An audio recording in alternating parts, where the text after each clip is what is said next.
to Hot Flash Chronicles, where midlife is messy, menopause is madness, and we're sweating through it together. We're Angie and Shelly, two caffeine-fueled, slightly inappropriate grandmas who say what everyone's thinking. So grab a drink, crank up the AC, and let's dive in. Shelly.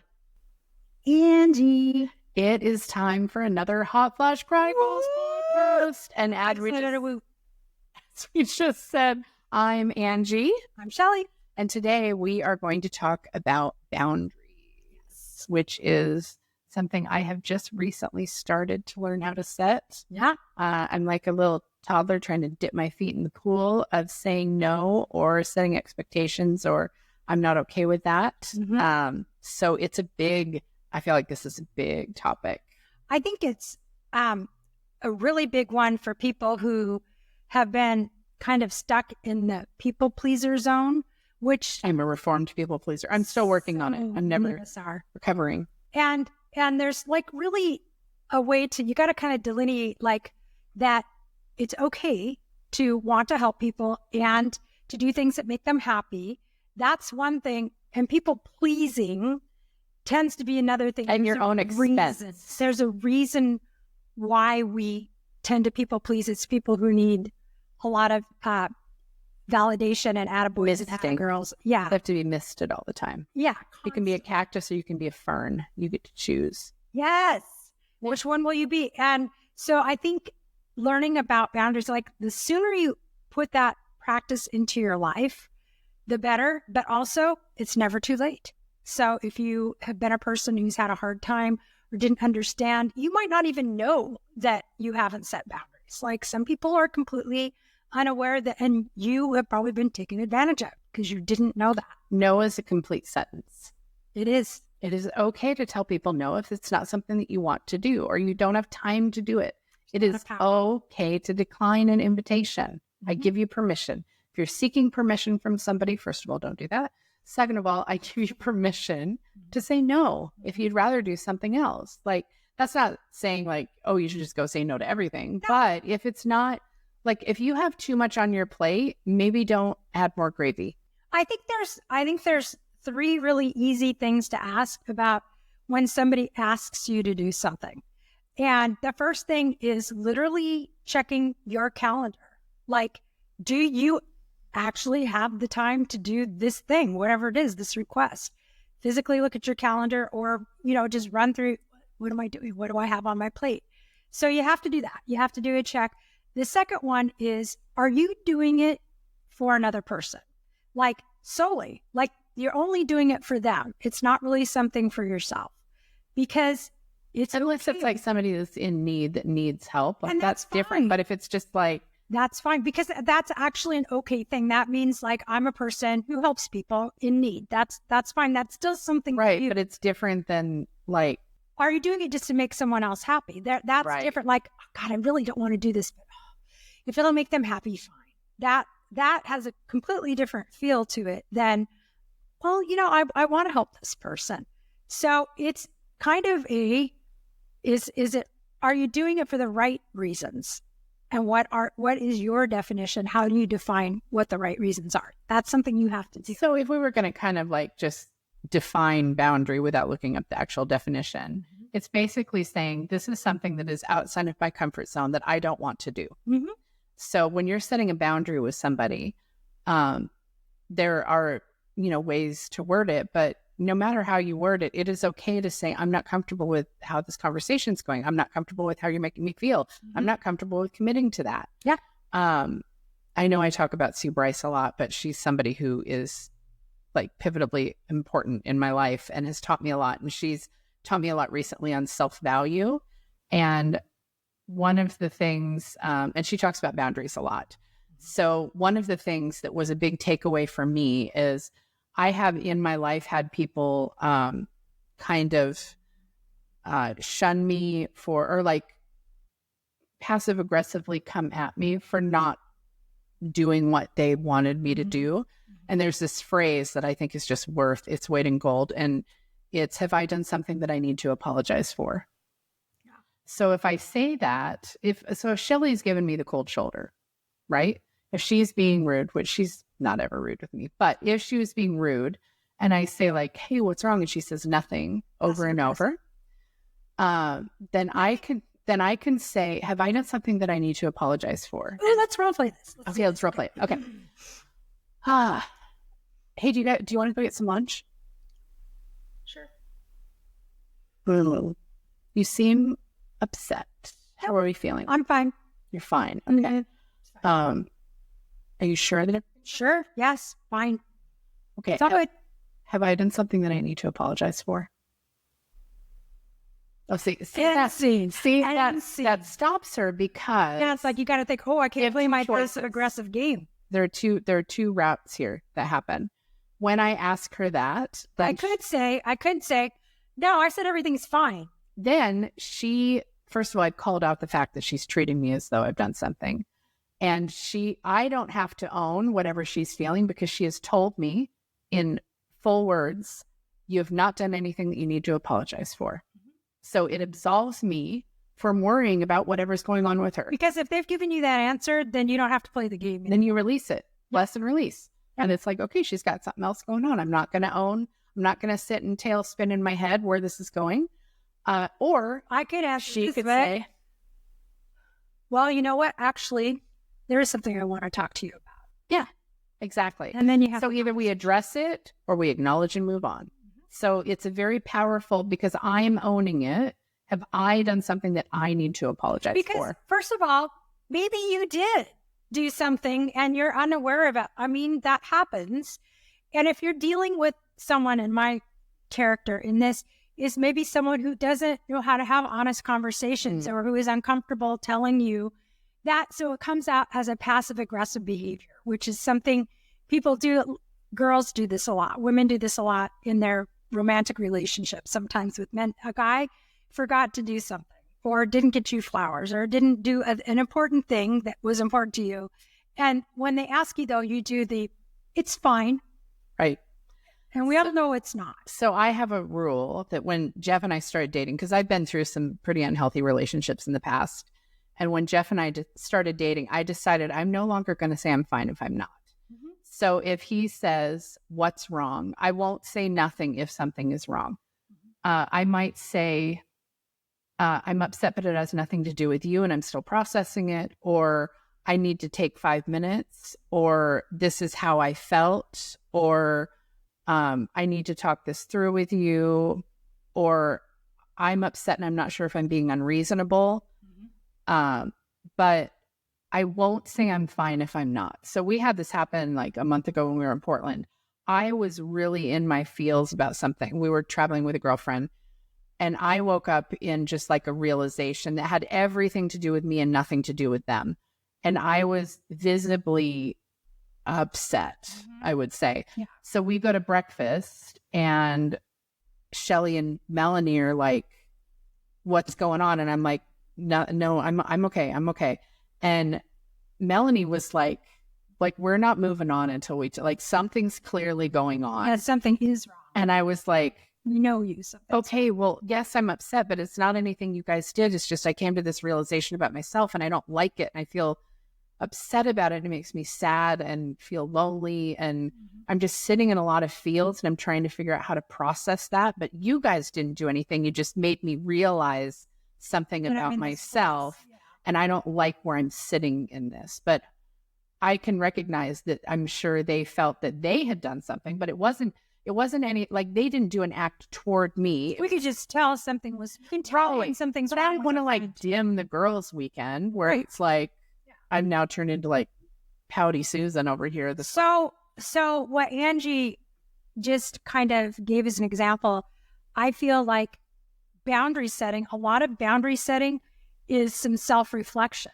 Yeah. Like a lot of us don't know what our boundaries are. We literally don't know because maybe we've never put them up, or maybe we did, but there hasn't been a consistency in how we do it.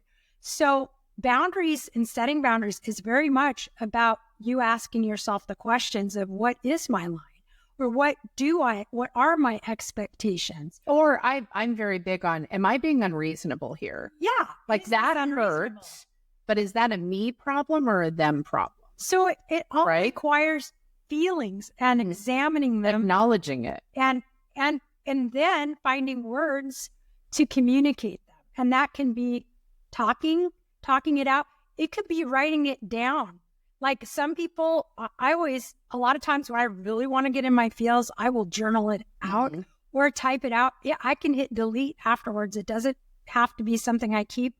But some people process by actually writing it. Some people want to say it. Some people just want to feel it. Like they just want to hear it, self-talk in their head, meditate it, and think about what is this thing. So boundary setting, it sounds like, oh, well, you just do this. But a lot of us don't know what our boundaries are. Right. Don't know. Had you guys asked me in that moment, have we done something we need to apologize for? No. Yeah. It wasn't any action that you did that was harmful to me. It was noticing some nuances in your conversation that was like, I do not like how this makes me feel, but it was not directed at me. It was just them having a conversation. I extrapolated that and took it into my own little self-pity moment, and they were able to talk me out of that. So and it's okay to have self-pity moments. But I was able to say, look, you guys didn't fuck up. That just sent me to a dark place watching that. And I'm feeling super squidgy about it. And I don't really know how to process what I'm feeling right now. I just feel sad. So, but they didn't do like, now if they had been like bitches and intentionally, that can happen too. That would have been different. But in sitting there, because the reason I was quiet at breakfast is I was trying to figure out like, why am I feeling like this? Processing. I was like, I feel really hurt, but not hurt by them, hurt by my reaction to what's going on here. And I don't I'm not upset with them, but I'm upset with how I feel about. So you guys, when light bulbs come on, when that happens, sit in it for a minute. Yeah. Like those are happening for a reason. Yeah. And it is often very uncomfortable. And what you're going to want to do some of the times is ignore or just be like, oh, I don't have time. I don't want to think about that. I don't want to think about that. And maybe you are in a place where you can't. Maybe you're at work. Maybe you're out at a restaurant with your date. Maybe you're with your kids. And maybe it is a moment where you cannot do it, but file it away and revisit it when you do have the time. Do not push it away. It will just come back. It's like a boomerang. You throw it out there. Yeah. It's going to come back and it'll hit you in another moment that could be worse. So you have to make a mental note. I need to think about this. I need to schedule some time to process why. I call it crock potting. I need to crock pot this. Yeah. And I was crock potting in that breakfast booth. I was just like, okay, at a restaurant. This it hit me and it was like, oh, I do not feel good about how I feel about this. And what can I do about it? Well, I don't want to fuck up the girls' weekend. They didn't do anything wrong. It just made me aware of something I didn't realize I was. And by the way, it didn't mess up our weekend. And no, definitely not. But I love that you guys dug in your heels and like, no, we're talking about it because clearly something's wrong. And I can imagine that you both thought I was upset with you because all of a sudden I went into like, I think those are opportunities to become closer and to understand each other even better. And that's part of what Girls Weekend is too. But I appreciated that you were like, we're not just going to let this go. Like something's going on. Let's talk about it. Like that kind of a thing. A person who can facilitate, like hold space, like holding space. Yeah. When you know somebody really, really is having a moment and being empathetic in that moment, being understanding, and maybe they're going to say something. Maybe they are going to have a problem with you. Maybe they are going to hit you with a truth bomb and that you're not expecting. But in real friendships, in real relationships, that is part of friendship and relationships is real things happen. We're not perfect. Sometimes we hurt people unintentionally. Sometimes we hurt people intentionally. People are not always in their finest moment. Right. So it's like you said, holding space for people and sometimes realizing you shouldn't just let this one go. Like they're struggling. Like you see this struggle and you want to be there for them. So sometimes don't let people off the hook and maybe they aren't ready and you can give them an invitation to come back and say, you know what? Okay, you're crock potting right now. You're kind of getting your feels on this. Can we talk about this later? Right. Can we revisit this? Because I really want to be your friend and support you. I care about you. Obviously you're struggling. Like, come back to me. Like, Right. let's revisit it. So I appreciated how you guys both handled that, because it's exactly what I needed in that moment, because it was something that unexpectedly came up for me. I wasn't ready to process it. And it was like, oh, I feel real icky about this. Yeah. I don't love how it's making me feel. But it wasn't, again, it was no action of you guys. It wasn't, it was just me extrapolating and realizing something about myself that I hadn't realized. So that in the boundaries, when we were talking about no can be kind. And people, we tend to automatically put it into a negative category. If we just think that that's like finito, and it's just like end of conversation. It is not. Sometimes no is kind, because no can also mean I don't have the bandwidth to do a good job on the task that you're asking me to do. I'm being honest with you. I'm not your gal for this one. mm-hmm. That's the right thing to do. If you're going to do a half-assed job, if you're going to overpromise and underdeliver because you're way too overwhelmed, by the way, women, we think we're super women. We think we can say, yes, yes. Like the yes is out of our mouth before the full request has even been made. We're already figuring out how we're going to do it before we even have heard the whole scope of whatever's being asked. How can I do this? How can I do this? I don't want to let anybody down. I'm the superwoman. I can do it all. We can't. And we can't do it all with quality. So no can be kind. No can be respectful. It's respectful to the person you might be having to say no to, and to yourself, and to your own time and your own self-care. It's not selfish. It's realistic. 100%. So saying no, I said there was 3 steps. And the third one is, how does this serve me? And that is not a selfish thing. It's not okay to be selfish, like in that way. Yeah. Like we only have, have you heard the spoons analogy? We only have so many spoons in a day. Yeah. Right. And every activity or, thing that we're going to put energy into takes a spoon. And you can really only hit, there are like 6 or 7 categories. Yeah. You can really only hit 3 in a day. Yeah. Like with quality. And yeah. So if I start saying yes to a bunch of things, this is what you said earlier, which I loved. Mm-hmm. Saying yes to something is saying no to something else. We're automatically saying no to something else. And saying no to something is saying yes to something else. Yeah. So, and you can think about that both ways. And here, another way to kind of think about that is we literally really do only have 24 hours. Everybody does. In a day. That's the only it. commodity you can't replenish. You can't. And that's it. And we sleep X amount of it. Most of us have a job or some kind of activities that require our time during the day. We have to do errands or commutes or other people's activities like our children or our family members. Really, your free time, it's not really a lot every day. So you have to intentionally figure out what the best use of your time is. And no is a very important tool. And so is yes. They're yin and yang. They're there. You have to have them both. As an example, this morning we had planned on meeting here at noon. Yeah. And as Shelly was leaving her house, she was like, oh, there's construction. I'm already at a stop and I've only gone like 300 feet. Like, this is ridiculous. And knowing that, so I have some guilt that she's the one that drives here like my studio is the space that makes sense to do this because it's all set up. But it's like, I don't know if guilt's the right word. I appreciate that she commutes to be able to do these recordings.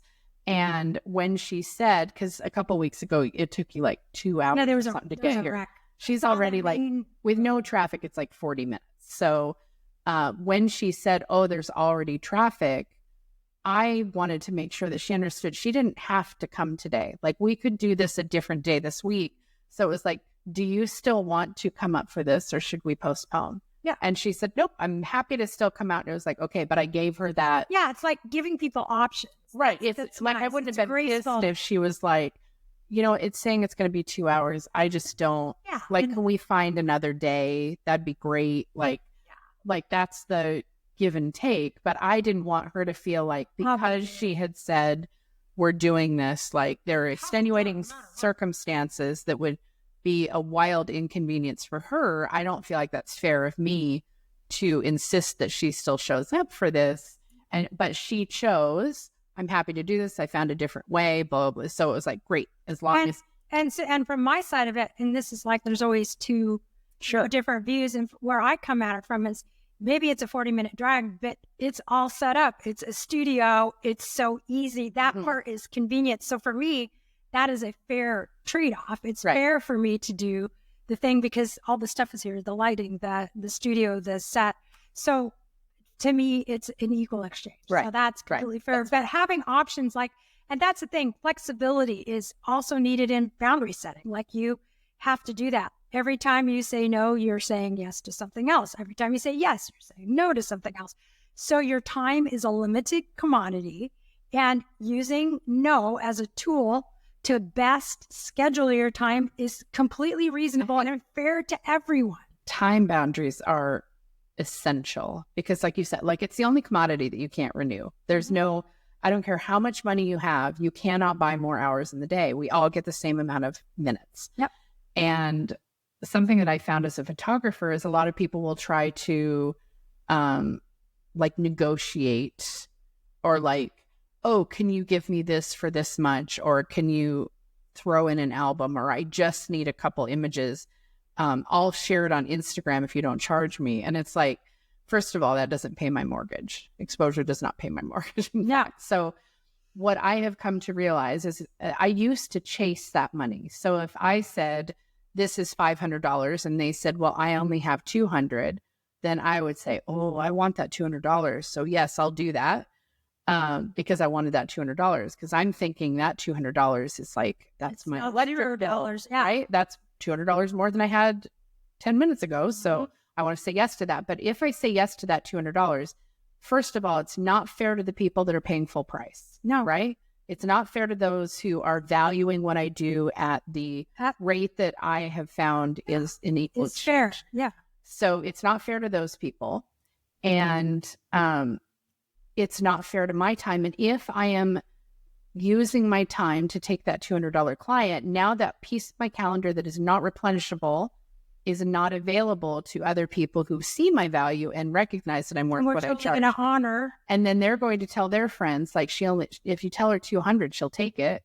So I found myself doing this and I couldn't understand why everybody was asking for deals. It's because I was putting that energy out there and I was saying yes. So as soon as I started saying, well, this is the price, it's like, and I can press release. And either you're okay with it or you're not. And I'm okay with either answer. I don't have any emotional attachment to whether you choose me or not.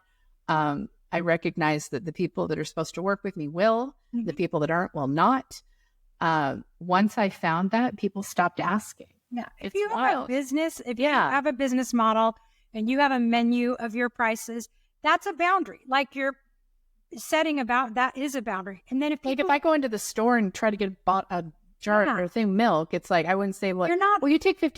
not haggling. You're not at a farmer's market somewhere out and haggle. And like, well, if I post a picture of this on Instagram, can I get it for free? No. Yeah. Stop. There are places, there's open markets in different parts of the world where that is the thing, and you do that. But these aren't. Like businesses are not haggling. They'll tell you when they have an offer. They'll tell you when they have a special. Right. If I have a special, that's totally different. Yeah. Then you're still setting that's on your terms. So if you think about it that way too, it's like, what are my terms? Like you can, as a human, is the juice worth the squeeze? Yeah. Like it is okay to think, what is the value for me as a human? What am I emotionally going to get out of this? What am I monetarily going to get out of this? You have to go through and kind of do an inventory of what your worth is. And then that's how you start setting boundaries. Like my time is worth this. My effort is worth this. My emotional, involvement is worth this. And it's weird because you kind of have to go into like a little bit of a robot mode and think, well, what do these things mean to me? And then that helps you when you have to talk to people and give them your boundary, then you can be articulate. And the more articulate and confident you sound when you deliver the news, say it from the chest. Yeah, you've got to, like, your confidence in the way you hold yourself. You can't be timid when you say, no. Right. You don't want to do it like that. You want to say, oh, wow, thank you for thinking of me to do that. That's kind of flattering. Sadly, I do not have time to do that. And if you have to apologize for it, like, oh, I'm so sorry, I can't do that. If I'm gonna do that with quality, I just don't have the time. Mm-hmm. I have to say no. And then sometimes if I think there's somebody who could benefit from that offer, I'll tell them, oh, Angie is into that kind of thing. Like if I really do, I'm not going to try to turn it on to somebody if it's like a shitty thing. But if it's really something maybe Angie would be interested in, and maybe there's money involved or something, you know what? I know somebody who you might want to check on. So there's ways to graciously say no. It doesn't have to be with an apology. Right. It just can be, oh my gosh, I don't have the bandwidth. Thank you for offering. No. And you can always thank the offer. Thank you so much for thinking of me. I'm not able to do that right now. Yeah. I'm glad you thought of me. Yeah. Oh, that's so thoughtful that you thought of me. Yeah. And then if it's like, that's kind of like sometimes in professional things, like sometimes you get a professional ask that has to do with your job or something, and you're just full up, like you're booked meeting to meeting to meeting, and you can't. There's ways to professionally set boundaries and say no. And there's ways in your personal life. And your personal life can be much more straightforward. Like if Angie comes to me and she says, hey, on Friday night, blah, blah, blah, I'm watching my grandkids. I can't. Yeah. Like it's easy to say no. I think I don't have a hard time saying no to my friends because my friends understand my life, know my life. Same. And if I come at them with a no, they know it's truly because something else is already on my books. I'm not usually trying to wrangle out of doing things with my friends. I like to do stuff. I don't like the word busy because busy implies that you don't have time for someone, right? So I'm very conscious of not using the word I'm busy. I like to say I'm in high demand. I'm in high demand. And sometimes people will say, well, I know you're really busy and you probably don't have time because you're doing all your traveling, but if you have a chance, and I always say, I'm never too busy for you. You just have to let me know that you want to get together. So let's find a time. Like some people work at a bank and they're 9 to 5. I hold weird hours because I'm a photographer that runs a full commercial studio. So I can do 3 o'clock on a Tuesday, but I might not be able to do Saturday at 7 p.m. That's my schedule. Yeah. I want a billable hour. So I get it.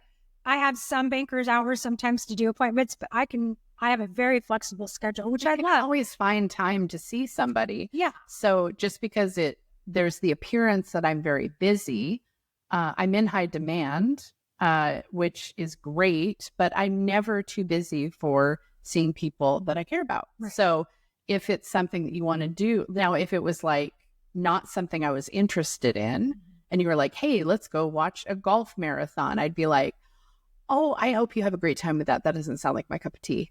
Yeah, I do that a lot. Like, you want to get lunch after? Yeah, I if it's something I truly, and again, the more you know your friends, they usually know what you're into or not. But sometimes you have new friends or new people in your life, and they don't know that that's not your cup of tea. So that's part of the friendship process. And in your new friendships, you automatically can start setting those healthy boundaries. Right. And I try to listen for other people's boundaries, even if they're not knowing that they're actually setting them. Like if you just listen to people and tune in, you can get a vibe of what they're saying to you. And if it's not clear, I'm just like a person who says, I'm hearing blah, blah, blah. Am I hearing that right? Yeah. So communication. Sounds like you're not really interested in golf. Yeah. Communication. Yeah. Communication. Like you can't. It's okay to advocate for yourself. Yeah. Right. And everything can be done with respect. And if somebody doesn't like it or has a bad reaction when you say no, that's good to know. That is good information to have because maybe they're a professional person and you're stuck with, you're going to have to deal with this person. Like maybe you don't have an option. Maybe it's a family member. It's like that. And you might be stuck with a family member who acts that way, but you can still stand your ground and stick by your boundaries and they'll either come around or they won't. Right. But then you're giving them a choice, always give people choices, but you don't have to give in. You don't have to relent. You're not a bad person for declining something. No, absolutely not. And then if it's friends, then that's a little bit different. You can set different boundaries with friends. And sometimes you have an option of whether that person will continue to be your friend or not. Like, right. If they can't respect your boundaries, if they're constantly going to be going up against them, you don't have to allow as much time. You don't have to invite them into your life. You can say, well, this isn't going to work out. Right. And that's okay. And it's okay to decline opportunities if you don't want to do them. It's like there are gracious ways to do that. Or you can just say like, I'm not really in the headspace right now to go to this gathering. It sounds like it would be a great time, but I'm just not in that space right now. A social space right now. You know, again, it's like the girls trip. Like, I didn't want to be the Debbie Downer, you know, or like if I'm in a real bad headspace and somebody's having a birthday party, like you don't want that person showing up. That's just like, you know what? If you're over 12, if you're over the age of 12, even if you're under the age of 12, you have the right to say, no, you don't want to do something. Yeah. Everybody has the right, the choice to decline something. Just because you're invited to the party does not mean you have to go. You don't have to. Sometimes you don't want to. So you're not a bad person. Saying no can be a very healthy and empowering thing, and just practice it. Like sometimes if I know something's coming up that's going to be hard for me to say no to, I'll think about how I'm going to say it. You know, I put some intention and some conviction into it because I always want to be confident and I always want to be nice about it. I don't want to be mean. I call it truth with love. Yeah. Like if you're giving like feedback or what would be possibly construed as criticism, it's like, how do I say this from a loving way because I want them to understand, you know, it this way instead of like a criticism. Like how do I deliver that truth with love? Yeah. I mean, this is like setting boundaries is it's not something we can do in one podcast, really. This will probably have to have a part 2 and a part 27. It probably has that many parts. But I think just the focus on no, that's the main thing I take away from this is figuring out how sitting in your feelings of whether, like, do you actually want to do this? Or are you doing this to make somebody else happy? Or are you doing this because you're going to feel guilty? Or you're worried that they're going to take it a certain way if you say no? Like, don't make other people's decisions for them of how they're going to feel. Do an inventory list of what you think your boundaries are. What are your no, this is the deal breaker. Where's your line? Kind of figure those things out ahead of time and be conscious of them because you're probably subconscious of them, and you might not know why you're acting this way, but start kind of an inventory list and thinking about it. That's probably what you're going to get from this podcast is try to figure out what you think your boundaries are and learn how to feel comfortable with no. I'd say that's the takeaways. I love that. Yep. And now it's time for us to ask you if you've had any times where you had to say no. Were they successful? Were they not? You could comment. Or if you have any tips on setting boundaries or stories of things that have happened and how you learned from it so that the rest of the Flasher community share with the other Flashers. Yes. We'd love for you to do that. And now we're going to do rapid fire. Yes. I love it. Okay. Do you want to go first? You want me to? You. Okay. What is your favorite month? July. It's our Leo birthday month. Don't cage the lions. That's it. Okay. You didn't open with food, so I'm going to. Chocolate chip cookie dough. Raw or baked? Baked. I just tried raw for the first time at Beth and Tyson's house. They were shook that I hadn't. Yeah. It's a delight. Bethany will actually make extra dough for the eating. And I had always heard like, you know, botulism or salmonella or whatever. She was having a tag party and she was like, they could not believe I'd never tried cookie dough. It was so good. It was very grainy. Yeah, because the sugar and I thought it would be like smoother. I love a fresh baked chocolate chip. Don't mess around with that. It was good. I mean, I didn't dislike the dough, but a warm chocolate chip cookie out of the oven, life doesn't get much better. True story. Okay, you got one more for me, and I got one more for you. Okay, I'll go first.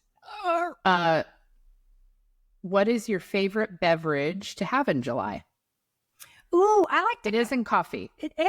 I mean, you know, it's going to be a nice coffee, but if I was thinking like, I like really refreshing, like maybe like something with lime, like a lime Ricky or something where it's kind of where you get that citrusy punch. You like that? I make that probiotic lemonade. Yes. Yeah. Like that tangy, got that little kick to it. Yes, for sure. Okay, so we'll go to a different kind of beverage for you. And I'll do a bottle of red, a bottle of white. Which do you prefer? Okay, if you would have asked me this like 8 months ago, I would have said white for sure. But then I did the Bordeaux River Cruise with Ignite You Travel, Bordeaux, France, with my friends Kieran and Sherry. And I I learned a lot about wine, and I would say a Bordeaux red now. Like I used to maybe have one bottle of wine in my hand. Now I have shelves for my wine. And I've become a bit of a snob, but I love a Bordeaux red. I'm definitely a red wine person now. I like Pinot Noir. I like a Pinot Noir and some Cab Sauv. I learned, but I started on white and then I worked my way. I think that's a normal way for people. I'm definitely a red drinker now, though, which it surprised my husband when I came home from that trip. So if you want to get us gifts, now just send us bunches of red wine and we'll take it. I just drink white as well, but now I'm never not gonna say no to it. I never would have fancied myself a red wine drinker before last August, and then I was like, this is surprising how much I can really enjoy it. You can once send I us understood. a Seagram's wine cooler. Seagram's wine cooler. A box of wine would be fine. Boone Strawberry Hill. Yeah. Do us all fun. Maybe. Okay. Let's find out. If you know, let us know. You guys, we got to go. We're kind of probably running over, but who cares? We're having fun. Anyways, we hope to see you again, and you can hear us again on our next podcast. And until then, ciao, ciao. Arrivederci. I like that we're very Italian, even though we're not. That's a wrap on this episode. If you laughed, related, or just need more, hit subscribe. Check out the show notes to find us on socials and YouTube, and join our Patreon for exclusive extras. And remember, We're still hot, just in flashes.